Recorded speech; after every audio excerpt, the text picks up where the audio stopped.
नमस्कार बच्चों। बच्चों, यह पाठ चिट्ठियों के बारे में है। आप सबने भी कोई ना कोई पत्र किसी ना किसी को लिखा होगा या किसी का पत्र मिला होगा। नहीं तो आपके बड़े भाई बहन हैं, उनके भी कहीं से पत्र आए होंगे। व्यक्तिगत पत्र तो जैसे आजकल थोड़े कम हो गए हैं, लेकिन और ऑफिशियल जो पत्र होते हैं वो आते रहते हैं। जैसे आपके भाई है, बहन है, बड़े कोई है, तो उनकी नौकरी के लिए, एग्जाम के लिए, बड़े एग्जामों के लिए तो उनकी चिट्ठी आती है। तो जो उनकी जो है नौकरी के लिए आते हैं, तो उनके ऑफिस से जो पत्र आते हैं, तो बिना लेटर के वो कहीं भी ज्वाइन नहीं कर सकते। ऑफिस से लेटर आएगा तभी वो ज्वाइन करेंगे। तो चिट्ठी लिखने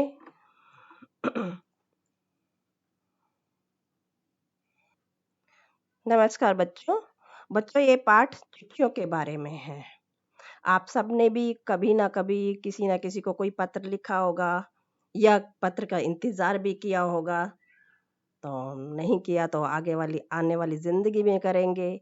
आपके बड़े भाई बहन को देखते होंगे कि वो कभी कहीं कोई सर्विस में सिलेक्शन होता है या कोई एग्जाम होता है, तो उनका पत्र आता है, लेटर आता है ऑफिस से। क्योंकि उस लेटर के बिना वो ऑफिस में ज्वाइन नहीं कर सकते, सर्विस ज्वाइन नहीं कर सकते। या कोई एग्जाम का होता है तो परमिशन लेटर वगैरह होते हैं, तो उसके बिना वो एग्जाम में भी नहीं बैठ सकते। आज हाँ, व्यक्तिगत पत्र जो है थोड़े से कम हुए हैं, लेकिन महत्व वही बना हुआ है। आज हम किसी को से कोई बात करनी होती है तो हम फोन कर लेते हैं, एसएमएस कर लेते हैं, ईमेल कर लेते हैं। लेकिन चिट्ठियों में जो आत्मीयता होती है, अपनापन होता है, प्यार होता है, वो एसएमएस फोन करने में महसूस नहीं होता है। और आप देखिए कि पहले चिट्ठियां जो होती थी, लोग लिखते थे, और उन चिट्ठियों को आज वो देखते हैं, उन्हें संभाल के रखी हुई है। तो देखते हैं तो उन्हें कोई पुरानी याद आ जाती है, और उसे देख करके उनके मन में जो आंतरिक प्रसन्नता होती है, उसके तो कहने ही कुछ और है। जैसे आप ही देख लो, आप अपनी पुरानी फोटो देखते हो तो कितने प्रसन्न होते हो और पिछली यादों को ताजा करते हो। ठीक है, तो आज हम इसी पाठ को पढ़ेंगे, चिट्ठियों की अनूठी दुनिया। तो यह एक निबंध है और इसके लेखक हैं अरविंद कुमार सिंह। इसमें लेखक ने पत्रों के महत्व और उसकी उपयोगिता, पत्रों की पहचान, पत्रों से होने वाले लाभ का वर्णन बड़ी सरलता एवं सुबोध शैली में किया है। निबंध की भाषा भी सहज एवं प्रभावपूर्ण है। प्रत्येक व्यक्ति अपने विचारों को दूसरों तक पहुंचाने का प्रयत्न करता है। समीपस्थ व्यक्ति से साधारण बातचीत द्वारा विचारों का आदान प्रदान होता है, परंतु जिसके मध्य से हम दूर बैठे व्यक्ति से विचारों का आदान प्रदान करते हैं, उसे पत्र कहा जाता है। पत्रों की दुनिया अजीबोगरीब है। इसकी उपयोगिता हमेशा से बनी रही है। प्राचीन काल से भी लोग पत्र लिखते थे, तो उसके बारे में पढ़ेंगे वो कैसे भेजते थे। आजकल तो क्या है, यातायात के साधन है, तो तुरंत पत्र पहुंच जाते हैं, जल्दी पहुंचते हैं, लेकिन पहले समय लगता था, और उसके बारे में पढ़ेंगे कि कैसे करते थे वो। जब पत्र जैसा संतोष फोन या एसएमएस कहाँ दे सकता है, नहीं दे सकता वो। क्यों? उनसे हम एसएमएस किसी को भेजते हैं या फोन करते हैं, थोड़ी देर बाद भूल जाते हैं, लेकिन चिट्ठी जो होती है उसे बार बार देखते हैं तो हर बार नया कुछ नजर आता है। दुनिया का सारा इतिहास पत्रों पर केंद्रित है। पत्रों का भाव पूरे विश्व में एक सा है, भले ही उसका स्वरूप अलग क्यों न हो। पत्र लेखन जो है ये पूरे विश्व में ही फेमस है, महत्वपूर्ण है। पत्रों के अलग अलग नाम हैं। उर्दू में खत, पत्र को उर्दू में क्या कहते हैं? खत। संस्कृत में पत्र, कन्नड़ में कागद, तेलुगु में उत्तरम, जाबू और लेख कहते हैं। तेलुगु में 3 नाम हैं, और तमिल में कड़ित कहा जाता है। ये नाम याद कर लेना। पत्रों पत्र यादों को सहेज कर रखते हैं। भारत में प्रतिदिन 4.5 करोड़ चिट्ठियां डाक में डाली जाती हैं। पत्रों की उत्सुकता सभी को होती है, सभी को प्रसन्नता होती है। पहले तो लोग बहुत ज्यादा इंतजार करते थे, जैसे ही डाक आता सभी अपने अपने घरों से निकल जाते थे, बाहर निकल आते थे पत्र के इंतजार के लिए कि भाई हमारा भी कोई पत्र आया होगा। आगे देखिए, इसमें अगर हम पत्रों की तह में जाएं तो हमें पता चल जाएगा कि विश्व में ऐसा कोई नहीं जिसमें कभी पत्रों के लिए कोई उत्सुकता न रही हो। हमारे सैनिक तो पत्रों का जिस उत्सुकता से इंतजार करते हैं, उसकी तो कोई मिसाल ही नहीं है। आपने कई फिल्मों में ना गाने भी सुने होंगे ऐसे ही। अ, ये जो है, जैसे चिट्ठी आई है, ऐसे और भी कई गाने हैं जो चिट्ठियों पर आधारित है, पत्रों पर आधारित है। आज देश में ऐसे लोगों की कोई कमी नहीं है जो अपने पुरखों की चिट्ठियों को सहेज कर रखे हुए है। यानी अपने पुराने लोगों की चिट्ठियां जो होती थी, पहले चिट्ठियों से ही विचारों का आदान प्रदान नहीं होता था, तो और उनकी चिट्ठियों को आज भी संभाल करके रखा हुआ है। तो आगे पढ़ते हैं। बड़े बड़े लेखक, पत्रकारों, उद्यमी, कवि, प्रशासक, सन्यासी या किसान, इनकी पत्र रचनाएं अपने आप में अनुसंधान का विषय हैं। नेहरू जी के पत्र इंदिरा के लिए नहीं लिखे जाते तो आज करोड़ों लोगों के लिए प्रेरणा स्रोत न बन पाते। नेहरू जी जब देश को आजाद कराने के लिए जेल में रहते थे, तो अपनी बेटी इंदिरा को पत्र लिखते थे। नाम तो इंदिरा का होता था, लेकिन उसमें पूरे विश्व, पूरे देश के लोगों को प्रेरणा मिलती थी। और आज भी वो म्यूजियम में उनके पत्र सुरक्षित रखे गए हैं। और भी महापुरुषों के पत्र जो है सुरक्षित रखे गए हैं। सभी महान हस्तियों की तो सबसे बड़ी यादगार या धरोहर उनके द्वारा लिखे गए पत्र ही हैं। भारत में इस श्रेणी में राष्ट्रपिता महात्मा गांधी को सबसे आगे रखा जा सकता है। गांधी जी भी बहुत पत्र लिखते थे, उनके पास लोगों के पत्र भी आते थे, लेकिन वो पत्रों का जवाब तुरंत देते थे। अब ये देखिए, अगर उस समय जैसे आज है, फोन है, हम कोई भी बात होती है, कुछ भी होता है तो एसएमएस कर देते हैं। अगर उस समय फोन होते, नेहरू जी भी अपनी बेटी को, इंदिरा को एसएमएस कर देते या फिर ईमेल करते, तो क्या उनकी प्रेरणा आज हमें मिल पाती? नहीं मिल पाती है ना। पत्रों का देखो कितना महत्व है। तो विश्व के सभी संग्रहालय जानी मानी हस्तियों के पत्रों का अनूठा संकलन भी है। भारत में आजादी के पहले महासंग्राम के दिनों में अंग्रेजी अफसरों ने अपने परिवारजनों को जो पत्र लिखे वे आगे चलकर बहुत महत्वपूर्ण पुस्तक का रूप प्राप्त कर गए।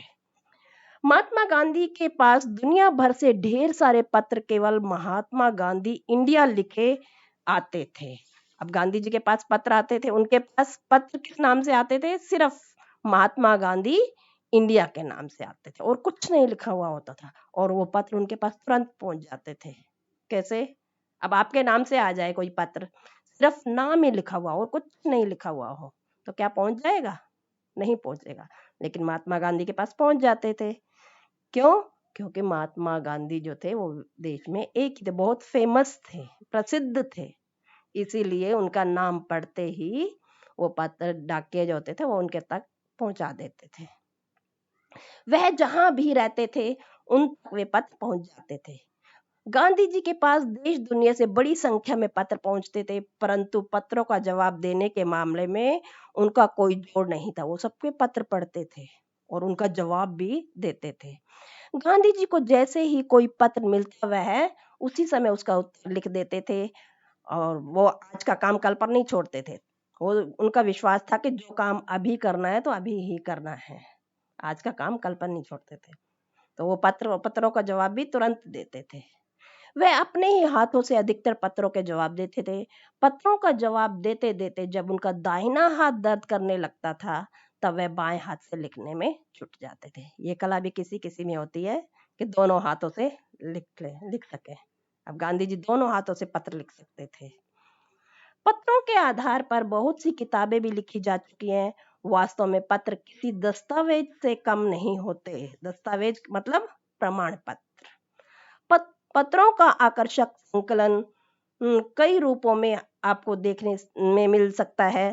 संकलन मतलब इकट्ठे करना। संकलन का यह काम डाक मंगल मूर्ति ने किया। प्रेमचंद नए लेखकों को बहुत प्रेरक उत्तर देते थे। इसी प्रकार नेहरू और गांधी के लिखे गए रविंद्रनाथ टैगोर के पत्र भी बहुत प्रेरक हैं। पत्र व्यवहार की परंपरा भारत में बहुत पुरानी है। ये आज की नहीं है परंपरा चिट्ठियां लिखने की, ये बहुत पुरानी है। सभी सरकारी विभागों में सबसे अच्छा विभाग डाक विभाग ही है। यह लोगों को जोड़ने का काम करता है, घर घर तक इसकी पहुंच है। शहरी इलाकों में आलीशान हवेलियां हों या फिर झोपड़ियां में रह रहे लोग, दुर्गम जंगलों से घिरे गांव हो या फिर बर्फबारी के बीच भी जो पहाड़ों के लोग तथा अन्य क्षेत्रों में रहने वाले लोग पत्रों का बेसब्री से इंतजार करते हैं, क्योंकि दुर्गम स्थानों पे ना तो टेलीफोन की नेटवर्क आता है, तो वो आपस में कम्युनिकेशन कैसे करें, बातचीत कैसे करें, संदेशा कैसे भेजे, तो वहाँ आज भी पत्रों का इंतजार लोग बड़ी बेसब्री से करते हैं। गांव या गरीबों की बस्तियों में चिट्ठियां या मनी ऑर्डर लेकर पहुंचने वाला डाकिया देवदूत के रूप में देखा जाता है, क्योंकि उन्हीं डाकिये की वजह से ही उनके घर में चूल्हे जलते हैं। तो ये चिट्ठियों की दुनिया जो है बहुत पुरानी है, भारत में तो बहुत ही पुरानी है। पहले क्या है कि हरकारे जो होते थे, यानी तेज दौड़ के लोग जो होते थे, दूध जो होते थे, वो भाग भाग करके और पत्र लेकर के जाते थे। फिर उसके बाद घोड़े आए, तेज गति से दौड़ने वाले घोड़े जो होते थे, वो पत्र ले जाते थे। तो घोड़े को पहले प्रशिक्षण दिया जाता था और पत्र पहुंचाते थे। और उसके बाद धीरे धीरे यातायात के साधन आए और यातायात के साधनों के द्वारा पत्रों के जो है गति जो है वो बहुत तेज हो गई है।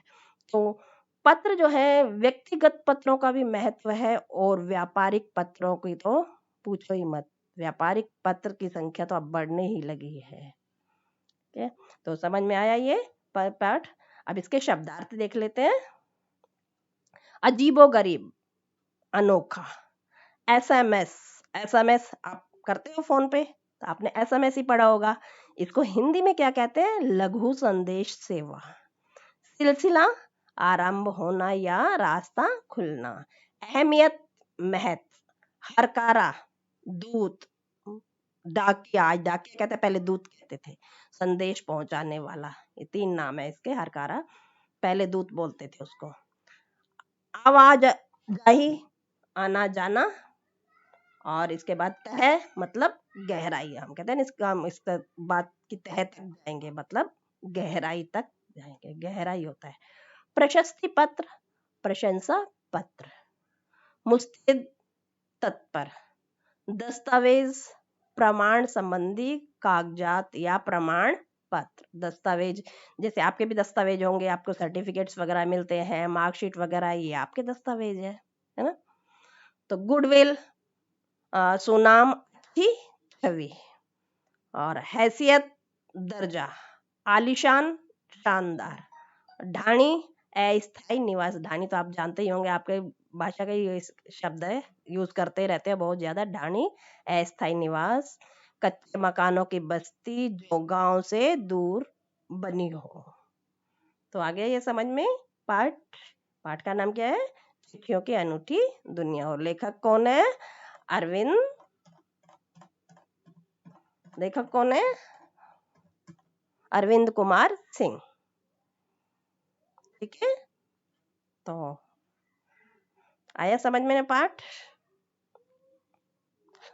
ओके बच्चों, आया समझ में पाठ? इसके लेखक कौन है? अरविंद कुमार सिंह। ओके बच्चों, बाय। आया समझ में पाठ? ये पाठ का सार था, और आप अब पाठ पढ़ लेना। ओके, बाय बेटा।